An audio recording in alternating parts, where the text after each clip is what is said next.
¿Es el Islam una religión? Is Islam a peaceful religion? I speak in French. Yes.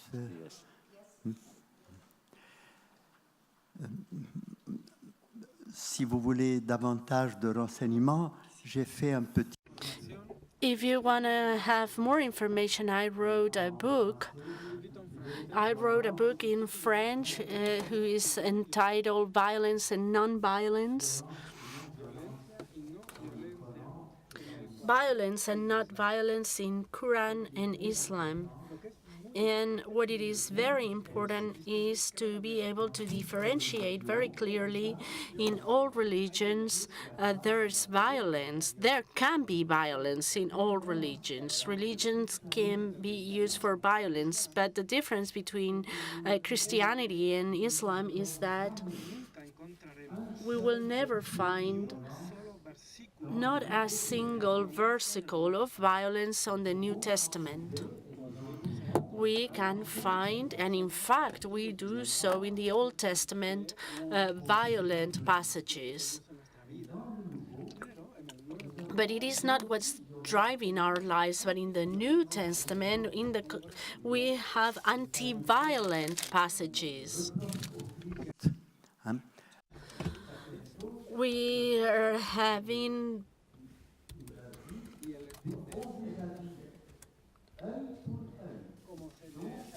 the Pharisees complaining to Jesus, and they say an eye for an eye and a tooth for a tooth.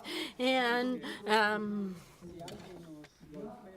I said, well, if someone hits us, we have to show the other cheek. So we find on the New Testament and anti-violent passages, whereas in Quran we find two stages in the life of Muhammad. The first one of them is at the beginning of the 7th century, the first stage in which he had married a Christian that belonged to a Christian cult or group, and for that reason he was monogamous during his life, during the life of his wife, and afterwards he married more women, and he ended up having up to 16 or 17 wives. It depends on the different opinions, but we have to say that during all this time he had a very pacific attitude. When his wife died, he moved from his city of birth, Mecca, and he went to Medina, that was called Yafred at that time, always in Arabia, and he left his family and he started a new life.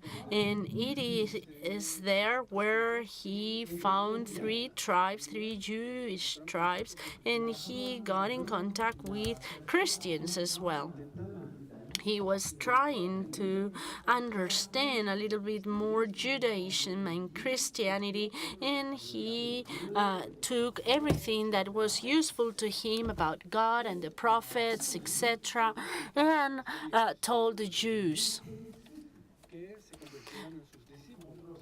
asked the Jews to become their disciples for his own religious project, but Jews couldn't accept that. One of the three tribes, the Benu Quraysh, told them, no way, not at all, because we're Jew and we've known God for many centuries. So he started fighting against them, and even he exterminated the whole tribe of the Benu Quraysh. He killed all the men of the tribe. Women and children were converted into slaves, and he ordered the killing and the burial of the men. The other two tribes went into an oasis in Arabia to prevent this from happening to them, but Christians were not very organized at that time. So at that situation started Islam in a structured way, and it was extended it expanded by attacking all of the tribes that had been disciples of Muhammad. The ones that were following Muhammad were attacking other tribes that they have coexisted with before. So this Muslim group started growing up this way because of these attacks until it came a moment in which most of the Arab tribes, each one of them with their own system and their own way of living because there was no government as such, well, Muhammad arrived at Mecca and he started fighting his own city. He started fighting the citizens of his own city, those who didn't want to follow him, and he was capable of defeating them. So Islam, in a more structured, politically structured way, was created and set up at that time. In the meantime, et de textes de la Bible.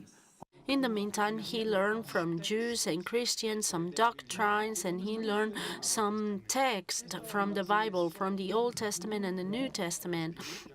And this was expressed through brief, more or less brief, speeches with a very elegant writing and rationale that were afterwards gathered, and this became what we're calling right now Quran. What you read, what you proclaim, but it was not during his life that they did that, but this happened after the death of Muhammad.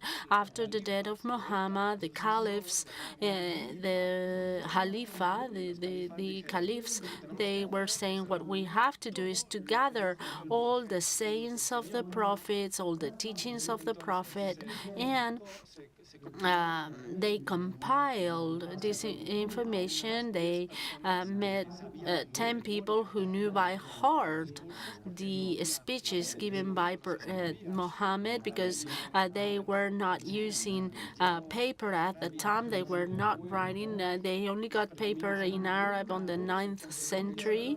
And what they did was to gather the best people, those who knew by heart the speeches, and they got together in order to compile a test that they wrote with different varieties, because some said, I heard him say, and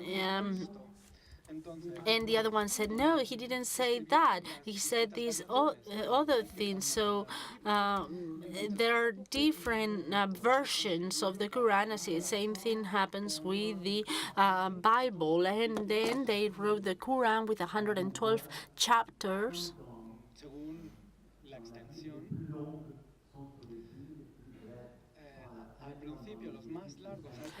Longer, and they were located according to the they were placed in the book according to the extension. The longest ones were at the very beginning and the shortest one at the end of the Quran, and they hardly spoke about the Jews. There is a very interesting chapter, which is Marian's chapter, and in this chapter they speak with a lot of respect about Mary the Christian, and in that chapter they're saying that Mary gave birth to Jesus, but after the intervention of the Holy Spirit. Ruth Allah, that's the expression that they're using, the Spirit of God. So as you can see at the Quran, there are many Christian influences, many Jew influences because of the three Jew tribes that they met, and there are also elements of the Arab pagan tradition, and this is what we know about Muhammad's life. The life was based on wars, and it is affected or impacted by different wars, and at the Quran we can find some verses that are peaceful, we could say, and that talk about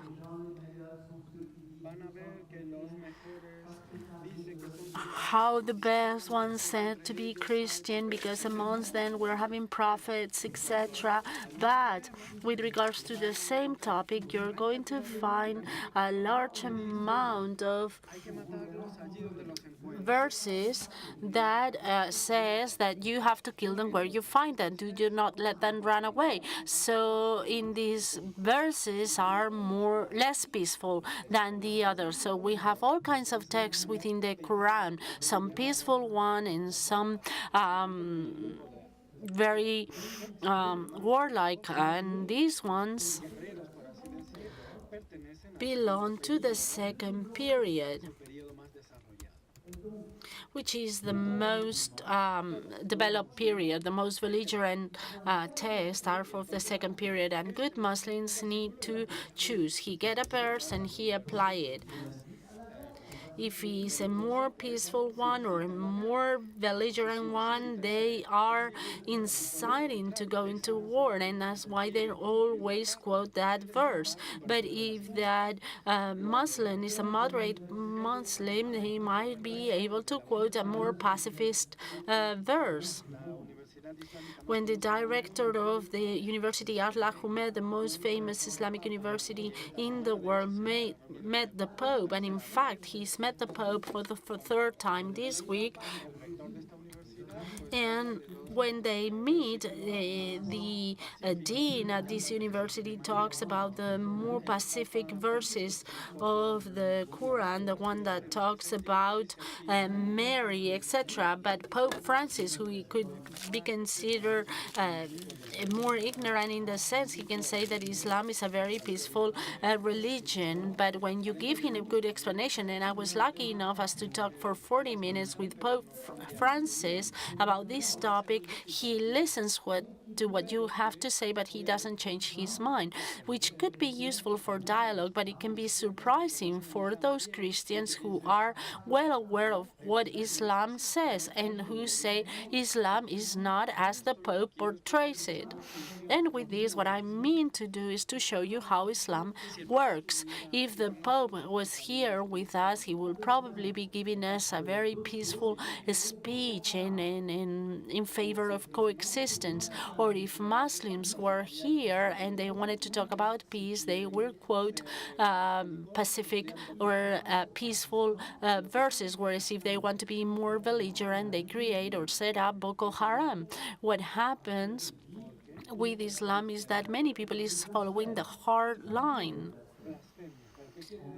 Because, for example, they talk about profanity or blasphemy, but what does that mean? Do you get people in jail because they have committed the crime of blasphemy or profanity? But this is impossible in Egypt.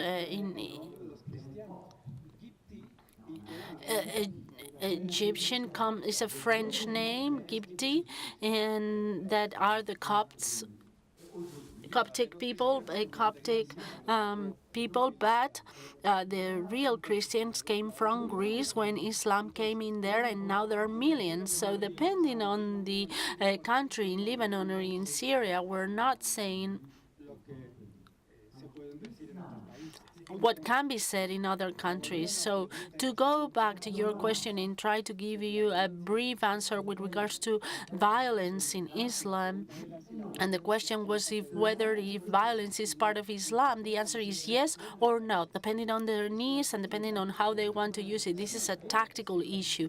If I need to build peace, I'm going to quote all the verses that are peaceful verses, and there are several of them, although we're only knowing 5 or 6. But if I want to do war, I'm going to start citing very belligerent verses, because I'm going to say that God ordered us to do this because Quran is the word of God, and that's why I'm going to get into a war.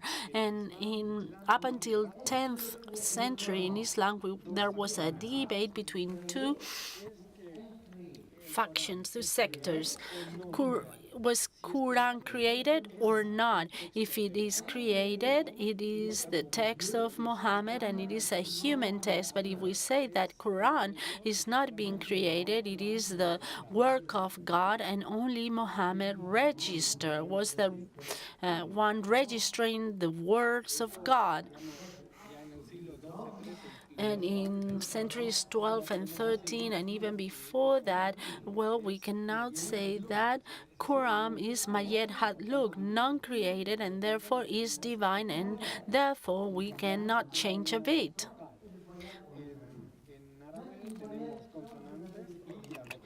In Arab, we're having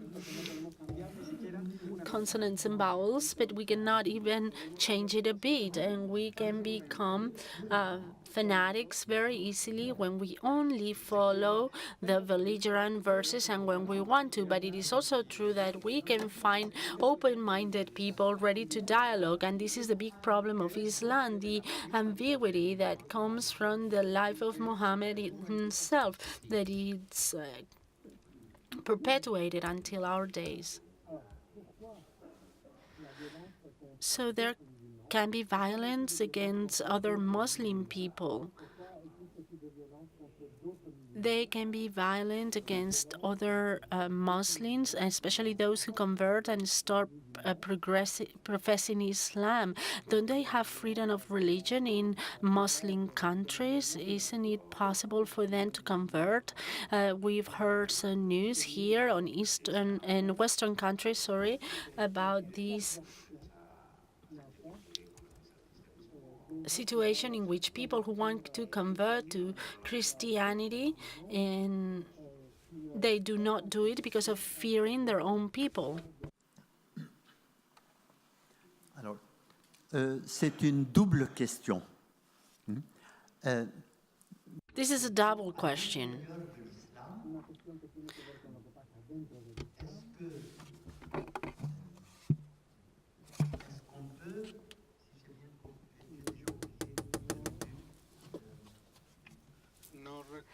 I don't remember very well the beginning of your question. Can you remind me of the beginning of the question?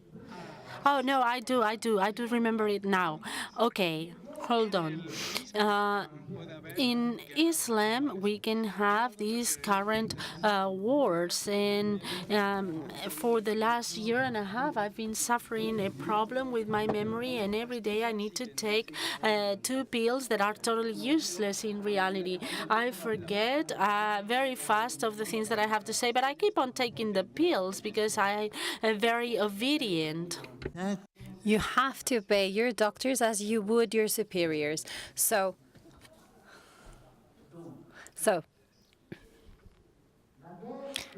the war, what is ISIS? ISIS is a translation from Daesh in Arabic. Daesh is Alif Ain Shin. That means that Islamia, l'Iraq, Washem. ISIS is the Islamic State for Iraq and Syria. For Iraq and Syria, why? Well, why? Because the Islamic State for Iraq and Syria, who governs in Iraq? The Shia. And who governs in Syria? Alawis. And Alawites are just a branch of Shia. So ISIS, at the beginning, which started in Iraq, is a Muslim project against Shia Muslims that continues. And why? Why does Saudi Arabia bombard and kill? And there are dozens of thousands of children who are being killed in the south of Yemen by Saudi Arabia. Because you know that Saudi Arabia does nothing. They don't do anything. They give the bombs and the money, but they don't do anything. And actually, they don't even manufacture the bombs. They come from the States, from the United States or from Germany or France or the UK and Italy. So there are 4 countries, 4 European countries that are helping by selling the weapons, and the US is the first one to help them. And now Russia as well. Russia is now starting to play the game as well. Why is it that they fight these 2 countries? Well, because they are Shia, and as we said, the war is currently, and it's always been the case, but currently it is a strong war from the one hand, the Sunni, who have the money and have the support of the Western world, against Shia, who are the minority. Besides Iran, which is in its majority Shia, the rest in Syria, there's only 15% Shia. But in Yemen, only in the south of Yemen do we find the Shia. So war is part of Islam. If I want to convince someone to become a real Muslim, and they don't want to become Muslim, then I will fight them. And if they are pagans, even more so, I will kill them. Or they have to convert to Islam. For Muslims, you asked the question about Muslims who want to become Christians. Well, we call that D'après la loi islamique, we call that apostatizing, and that is something that is a crime in the Islam world. And in Egypt, we do not kill them. They are simply put in prison, put in jail. But more often, Muslims who are no longer in the Islamic faith, they will say nothing. They will not say that they are no longer they are no longer Muslim. They will not say that they have become Christians. There is a thinker who is a wise man who has never said he's no longer a Muslim, but in his writings there are certain things that show that he's no longer Muslim. Some people have said Islam is finished. It's a mistake, and if they do that, they have to flee. They have to escape. For instance, Hamad Abdesamad, one of the wisest men, the thinkers in Islam, who is an Egyptian man, who said, I am not Muslim any longer, I am not a Christian, I do not believe in God. He lives in Munich, protected by the military, by German military, because he has had threats on his life. So you cannot leave Islam. The reason is actually quite logical. Islam is the last religion, the last revealed religion. This is a historical fact. They say that it was revealed to them. Well, to us, it wasn't. That is an invention of Muhammad. They say that 3 religions have been revealed to men: Jewish, Christian, and Islamic religion. And they say that Christendom has somehow erased the Jewish religion, and Islam has stricken everything out. So if someone is converting to Islam, and someone who converted to Islam then renounces Islam, then he's someone who is betraying the religion. So what do we do with someone who's betraying the religion? There is no doubt about it. The law says it. So violence is part of the religion, but at the same time, we have, well, most of Muslims are reasonable, and they will say, well, it's sad, it's a pity, it's not good to do that, but we're not going to kill that person just because he is no longer a Muslim. Father Samir. Father Samir. If you speak slowly in Spanish, I might be able to understand what you're saying. We have seen what the attitude of Muslims was against other Muslims. and also against Christians. How do they see us? How do these Muslims see Christians? What's the image that a Muslim person would have? I know that it's unjust, it's unfair to generalize, but let's generalize. And how does a Muslim see a Christian person? And what prevents them from an intellectual, cultural, social point of view to discover Christ? Why cannot they see the beauty of Christ? Donc, tout dépend. It just depends on the cultural level of that Muslim person.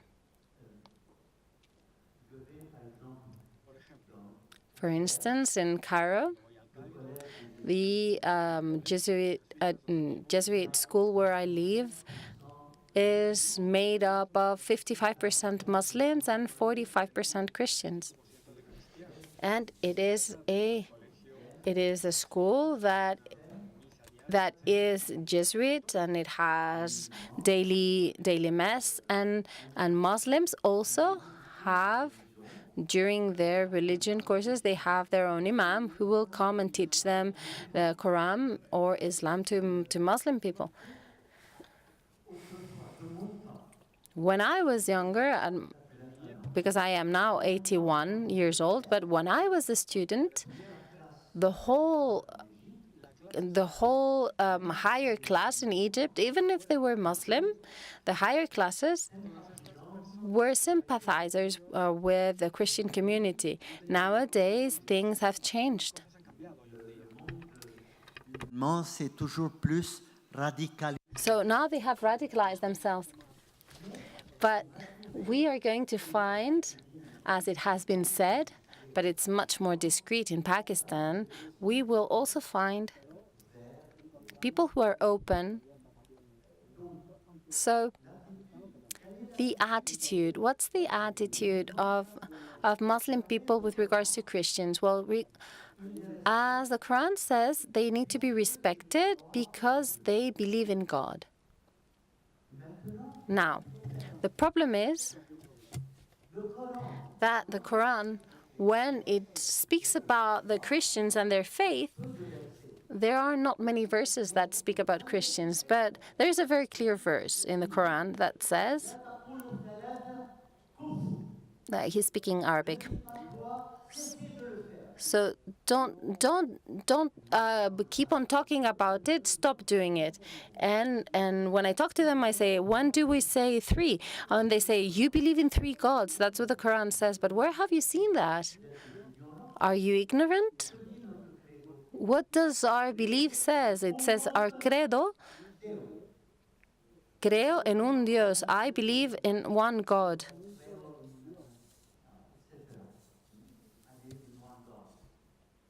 I believe in one God. So how come you say we believe in three gods? We say that there is one God. There is only one God with three different shapes. And I explained to them Trinity. And all the theologists, all the authors, Arabic, Christian authors, ever since the 7th century and then the 8th century, have all talked about Trinity, saying that there are not three gods. But since the Quran says so, and since Quran is the word of God, is the word of God on earth, then Christians say that. And I'm saying, no, let's be logical. Are you asking me questions, or are you trying to teach me a lesson? If you're asking me what it is that I believe, then I have answered your question. But if you tell me what you think that I think, then you're stupid. You have to be logical. Logic is the basis for a good exchange. So the problems that we currently face from a theological point of view are that the Quran is in certain aspects open to Christendom, open to Christians, because there are certain things that are positive. The figure of Jesus is actually very positive, but when when we talk about things that are unacceptable for the Muslim, what's most unacceptable of all with regards to Christendom is what? Is to say that there are three gods and saying that their prophet was killed in a cross. So, with regards to Trinity, I've said it. Don't say three. Stop saying three. And for the cross, and they didn't kill him. They didn't crucify him, but it seemed that they did. But what do you know? How do you know that? Does Muhammad know that? He wasn't there. He came 600 years after Jesus Christ. And he's telling us how Jesus died when the whole history talks about it. How can he know better than the people who lived at that time? You're ignorant. I'm really trying to be respectful. I'm trying to be respectful to Muhammad and everyone, but science is science and ideas are whatever you want them to be. It's ideology. When I have a dialogue with them, and I do it voluntarily, you have to do it over a scientific basis. So they think that Judaism is a pagan religion with some positive characteristics, but it's bad in general. Then Christianism also took an important step forward. There are beautiful things, but there are serious mistakes in it.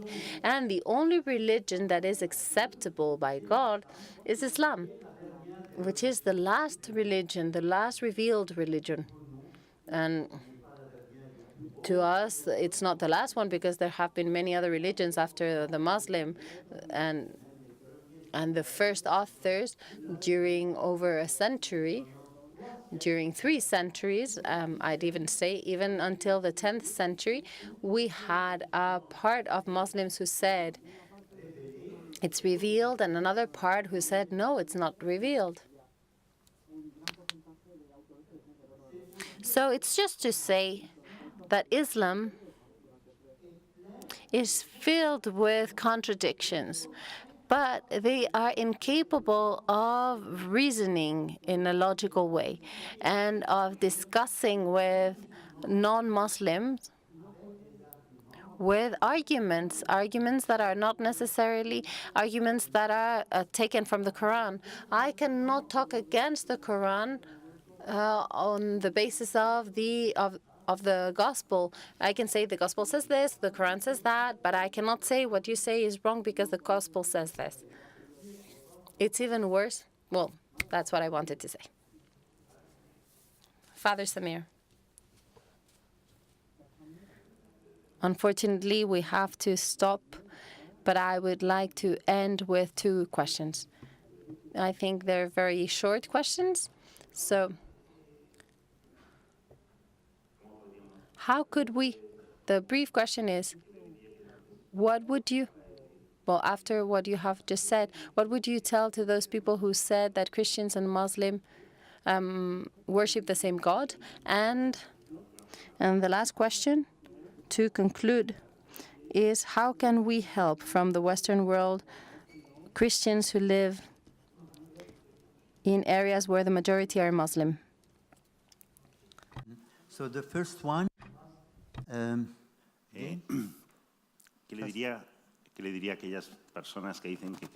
So what would you tell to those people who think that Christians and Muslims worship the same God?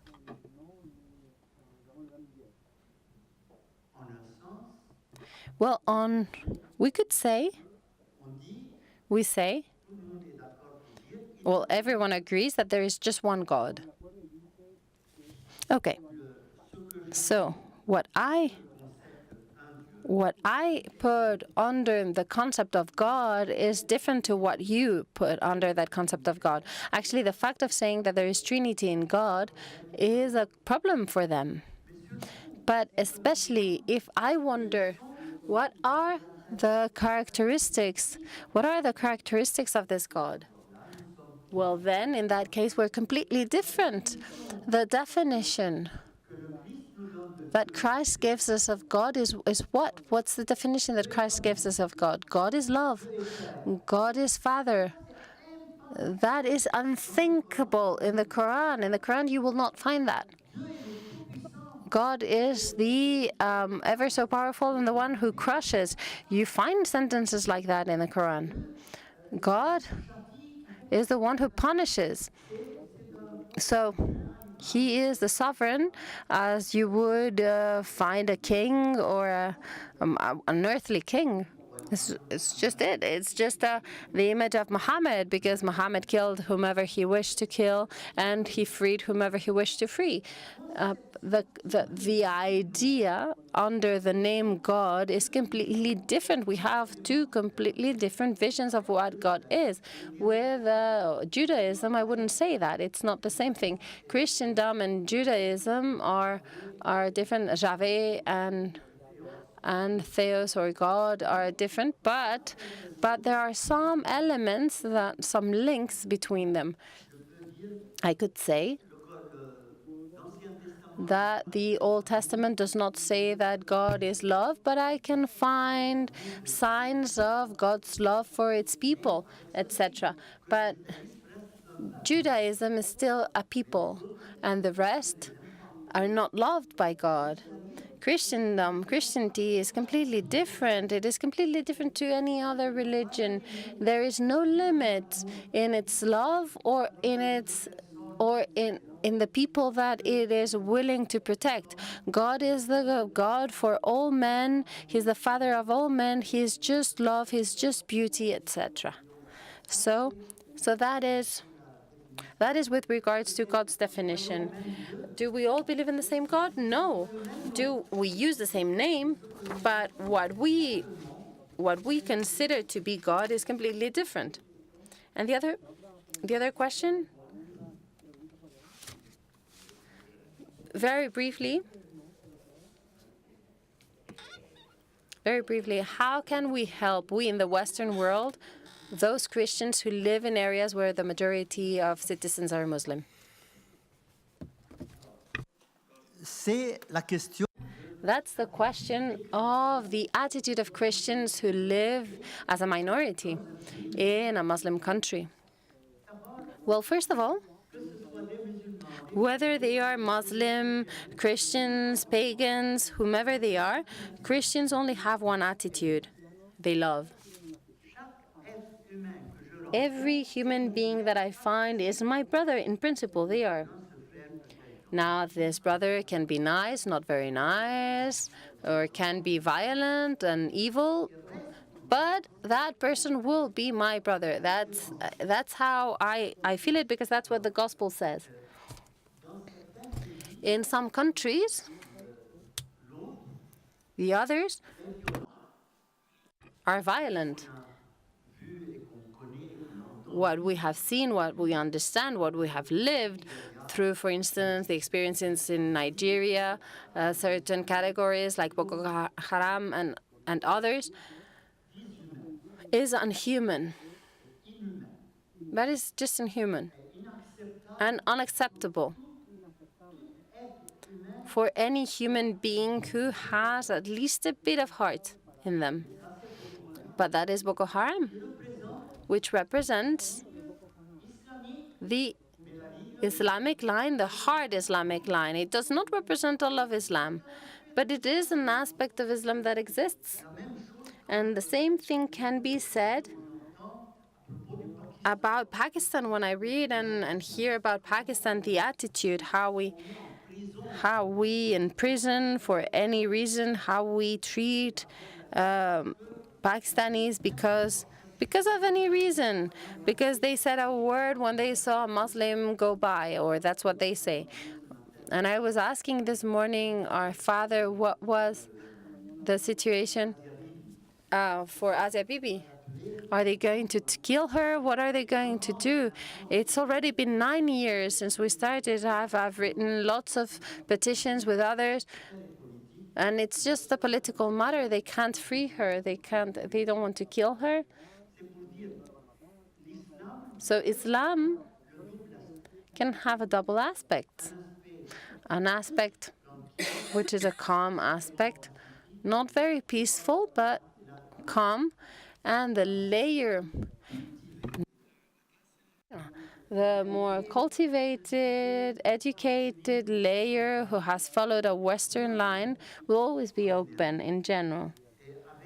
And with them, we can establish brotherly bonds and relationships without any problem. And that is the case that I know with hundreds of Muslim friends. But we can also find other categories that, not so much in Egypt, but there are other categories which are just terrorists, the Muslim Brotherhood, or radicals in general. We have those who kill on a regular basis